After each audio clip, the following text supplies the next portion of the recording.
পঞ্চগড়ে রাজু ইসলাম নামের গুলিবিদ্ধ এক গরু ব্যবসায়ীর মৃত্যু হয়েছে। রোববার সকালে রংপুর মেডিকেল কলেজ হাসপাতালে নেয়ার পথে তার মৃত্যু হয়। বিজিবি ও পরিবারের দাবি হার্ট অ্যাটাকে তার মৃত্যু হয়েছে। পুলিশ ও সীমান্তের বাসিন্দারা জানান, শনিবার রাতে রাজু সহ 4 থেকে 5 জন যুবক ঘাগড়া ঝুলিপাড়া সীমান্তের কাছে গরু আনতে যান।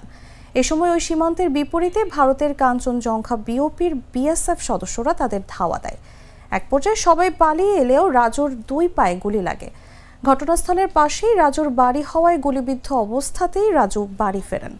আহত অবস্থায় পরিবারের সদস্য সহ স্থানীয়রা তাকে রংপুর মেডিকেল কলেজ হাসপাতালে নেয়ার পথে তিনি মারা যান। রোববার সকালে প্রাথমিক জোরতহাল শেষে মরদেহ ময়নাতদন্তের জন্য পঞ্চগড় আধুনিক সদর হাসপাতালে পাঠায় পুলিশ। মৃত্যুর সঠিক কারণ ময়নাতদন্তের পর বিস্তারিত বলা যাবে বলে জানিয়েছেন অতিরিক্ত পুলিশ সুপার মোহাম্মদ শৈমী ইমতিয়াজ।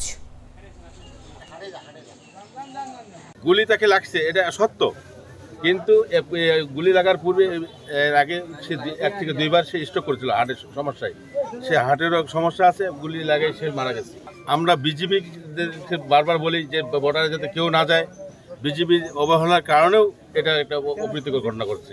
তারা যদি সঠিকভাবে দিক নির্দেশনা দিত, তারা যদি খেয়াল রাখতো, তাহলে এই অপ্রীতিকর ঘটনাটা ঘটতো না। লাশের পায়ে গুলির চিহ্ন রয়েছে। প্রাথমিকভাবে লাশটি এখন পোস্টমর্টমের জন্য পাঠানো হচ্ছে। বাকিটা ডাক্তাররা নিশ্চিত করবেন যে আসলে কি ঘটেছে। আমরা পায়ে সুস্পষ্টভাবে গুলির চিহ্ন পেয়েছি। তো যদি হার্ট অ্যাটাকেরও কোনো কারণ থাকে সেটা হয়তো পোস্টমর্টমে জানা যাবে। সিল্কোর সিল্ক অ্যান্ড শাইন, যাতে আছে আর্গান অয়েল ও ওট প্রোটিনের গুডনেস, যা আপনার চুলকে রাখে হেলদি অ্যান্ড শাইনিং।